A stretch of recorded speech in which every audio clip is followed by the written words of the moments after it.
Hello, everybody. My name is Alexander Wong. I'm with Millennium Interstate Realty, and in today's video, I'm going to tell you all about in detail the new changes that happened because of the NAR settlement. This video is primarily going to be focused for my buyers. Now, for sellers, there'll be another video coming in the following week or two about that. And today, we're going to go over, if you are not aware of, the new changes that occurred on August 1st, 2024 that now requires buyers to enter into an agreement with their agent. So, just a quick overview. Exclusive agency agreements is what they are called. That is the agreement between the buyer and your real estate agent. And that was always around. Make it clear that because of the settlement, commissions was and still are always negotiable in the state of New Jersey. So there's no fixed fee. Now, some offices may charge a fee for their services. That depends up to them, but it is negotiable. Getting that clear and out the way. So essentially what has happened now is that as a buyer, you might have to pay commission on a property. And I'm going to go over all the different type of scenarios and tell you guys right now. So unfortunately, I can't really display any of the documents at the current moment. So I do have little sheets here I'm just going to be reading off. Now, this is a new sign. I can show you this one. I know this is... Oh, no, you can read it. Oh, that's good. So this is a new sign that will be going up outside of open houses. This is now required. So if you go to an open house without an agent, this is what you're going to have to read. Just a quick read it off to you. This is to advise you that the agent who is conducting this open house represents the seller, right? Their fiduciary duty is the seller and is required by law to promote the interests of the seller. Any information you give this agent is not considered confidential under New Jersey law and can be disclosed to the seller of this property at any time, okay?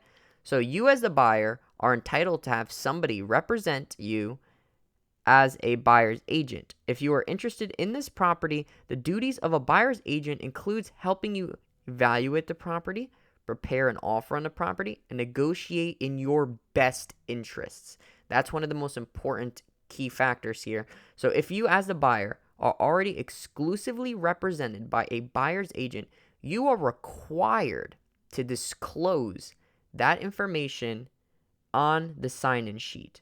If you as the buyer have not exclusively represented with a buyer's agent, please be advised that the open house agent is not precluded from being a disclosed dual agent or designated agent and can enter into any relationship with you as explained in your consumer information statement. So this new sign must be put up outside of open houses, and I'm sure you're going to see it on the front door, on the counter. Now, the consumer information statement, what is that exactly? Let's talk about that. So there's a brand new information statement that came out, and this statement always explains to you that what are the duties as your buyer's agent, what are the duties as a disclosed dual agent and seller's agent and transaction broker and designed agent. Those are the type of scenarios. Mainly, obviously, the biggest are buyers, sellers, and disclosed dual agent. So we're just going to go through that. First two are pretty obvious. For those who do not know, disclosed dual agent means that if I am listing a property, right, I represent the seller and I have a buyer who also is interested in the property. With disclosed dual agencies, you have to take care of both sides of the party, and that means we can facilitate that transaction. Now, some people might not really believe in that for the most part. We are not going to lean towards one side over the other. We're going to try our best to represent both parties. However, this typically is customary to allow you to see homes that I also have listed or your agent may also have listed. So basically, as soon as we begin discussing, you must assign this agreement. Now, this agreement is nothing binding, like you're stuck with me forever. This is not this agreement. This is called the CIS, also known as the KISS form, stands for Consumer Information Statement. So it says here, for sellers and landlords, by signing this consumer information statement, I acknowledge that I have received this form from name of the person and of their brokerage firm prior to discussing my motivation to sell or lease or my desired selling or leasing price with one of its representatives. Now, for buyers and tenants, it says, by signing this CIS form, I acknowledge I've received this statement from name of agent of brokerage prior to discussing my motivation to buy or lease or my desired buying or leasing price with one of the representatives. So this is just to overall provide more transparency into the real estate world. They wanted to really, really make it known that this is what's happening on this side, this is what's happening on this side. But I feel almost for some people, it actually really made it really confusing because not too many people know about this. So I just want to inform everyone that this is what's now happening. So sticking to the buyer rule. So before even discussing in a lot of detail about properties, you have to acknowledge this form. So following that form is going to be what you're going to see as an exclusive buyer agency agreement. Now I'm just going to briefly go through it, you guys, just to make this clear. This is the form. Just to make this clear, I am not a lawyer and I am not giving any legal advice in this video. I'm just going through it and just reading out the section, so when you see this, that you're going to be a little bit at least familiar with what the whole ordeal is going on. Okay, so it just first section represents your buyer, who you are, who your agent is, and who the broker is, right? That's their real estate company. And it shows that buyer does not have business with another real estate firm. So if you enter into one of these written agreements, you cannot enter into another one unless it is non-exclusive. There's two types. There's exclusive. As you can see, this one says exclusive buyer agency agreement, and there's also non-exclusive. Non-exclusive essentially mentions that I am not bound to you, right? But the exclusive one says that I'm going to work with you. You are my agent, right? So this is just going over what your duties are as a buyer and what the agent is going to do for you. So the section is agency disclosure. This is where, as I mentioned before, you're going to do buyer's agent only, buyer's agent, and disclose dual agent if the opportunity arises. So as I mentioned, if I have a property for sale and you really like it, that I could actually sell you that property. Buyer's agent and designed agent if the opportunity arises. So that's that section. Now the term is when it begins and when it ends. This is where you're going to see that big variation where brokerages might offer, work with me for 7 days, work with me for 60 days. It depends on what they're doing. And remember, you and your agent go through this together, right? Anytime that you have a question on anything, do not hesitate to ask them because they're in your best interest. You got to remember that, because when I just read this form over here for the new open houses, right, that when you go into that open house, that agent represents the seller, okay? And at that moment, they're going to represent the seller in the best interest. And, as soon as you start discussing with them, they're going to have to bring this form out if it's anything other than the current property they're in, right? So that's the first page. On the second page of the form, this is where it's going to discuss commission. So going back to what I said at the beginning, when it comes to commission, they took that percentage off the MLS. So what does that mean? That means if you go on to the multiple listing service, which is what realtors use to upload all properties around New Jersey, that is going to normally tell you what the buyer side will get. And sellers or buyer side will get yes. And that is not the case anymore. There will be no discussion of commission on that at all. So we will have to verify with the agent if they are co-brokering. So what that means is, as a seller, you may still offer a commission. And there's a bunch of different scenarios where this can play out, right? Some people think they might save money. There's some people think their house can get sold quicker, more enticement of offering this commission. There's a whole bunch of different scenarios that you need to discuss with your agent about what is right for you. So essentially now, a seller doesn't necessarily need to offer a commission. So what does this mean is there's different type of structures. There could be a retainer fee where your buyer, you yourself, the buyer, will pay your broker either no retainer fee or non-refundable retainer fee in the amount of X dollars. So as soon as you sign this agreement, this is due for their services. So if you happen to purchase a property from the agent, this amount is part of and will be credited towards any commission due to the broker under this agreement. So let's say you and I signed an agreement at 2% commission on a $100,000 property, right? That's $2,000.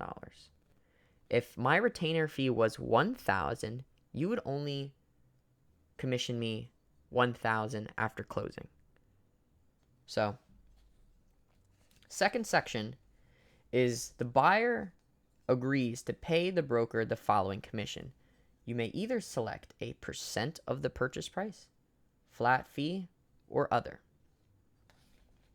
Now, there's a special case of scenario where if we sign an agreement, right? Let's say you're giving me 3% commission by working with me. If the seller is co-brokering a 2% commission, you would only pay that 1% difference. As I mentioned, you're originally in the contract paying me 3%. The seller is offering 2%, you would pay us that 1%. And I'm just going to be blunt to you guys because I build my entire business about honesty and transparency. If seller is offering a 3% commission, but we sign something for 2.5%, I won't get the 2.5%. And there's going to be a different scenario that plays out there. Now, there's also a protection period where, let's say I show you a bunch of houses and our agreement expires. There's a certain amount of days that you agree on that you can't purchase house after. So let's say you showed me a house on the last day of our agreement. Then the next day our agreement is over and I buy that house. The agent will still be entitled to a commission.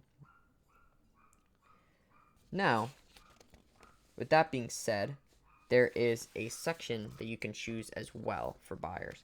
So, if the seller is offering a commission or is not offering commission, the section states, if a seller is offering to pay broker an amount less than the commission the buyer has agreed to pay the broker, buyer directs broker to do the following. And you can either select introduce buyer to all properties that broker believes would be acceptable to buyer regardless of the commission being offered by the seller to broker.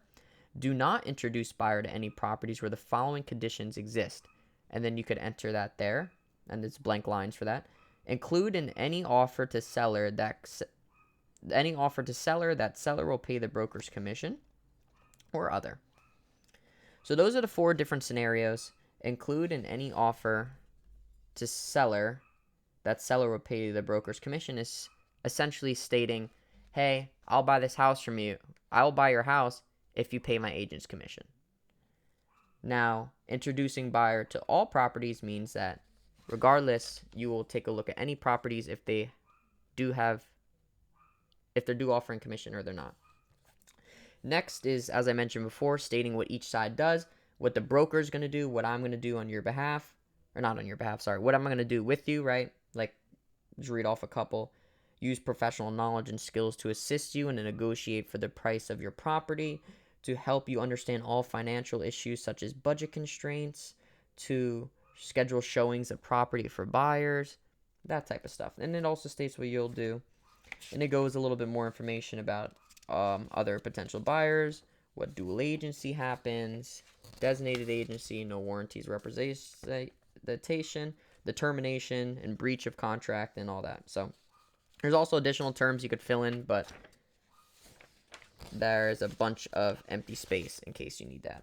Then that's essentially it. You just signed it at the bottom, and then you are good to go put in an offer on a house, to see houses, and anything like that. So that is what will be happening on the buyer side. I just wanted to let everybody be aware of what's happening and what is to come. So that's how real estate transactions are going to work. That is essentially a little bit of the tip of the iceberg, but I hope if you weren't aware, that is what's going to happen. So if you come up to me and say, hey, put me in an offer right now on this house, I actually cannot until we complete this paperwork. Now, as I mentioned before with the open house, you want to have some type of documentation. As I mentioned, it says you're entitled to have somebody represent you as a buyer's agent, prepare an offer on the property. All right, so it says right here, if you as a buyer are already exclusively represented by a buyer's agent, you're required to disclose this representation on the sign-in sheet as you go to an open house, right? So reason why I'm not just saying that you need a buyer's agent because I'm a real estate agent. I'm not saying that. I'm just saying that simply because out of your best protection, it's not going to be so easy as just walking in the door. So there's a lot that happens on the back end that we tend to go the extra mile here, especially at our brokerage, Millennium Interstate Realty, to make sure that you get the best representation, that everything is taken care of, your home inspections, your appraisals, and giving them comps to make sure that everything checks out good. So a lot happens on the back end that a lot of people don't know about, and we just want to look out for you and make sure that we successfully guide you from the beginning of the journey all the way to your closing table, and I primarily focus even beyond that. So that's going to be it. I hope that I explained things pretty well. If you have any questions, feel free to leave it down below, and I will see you in the next video. Take care.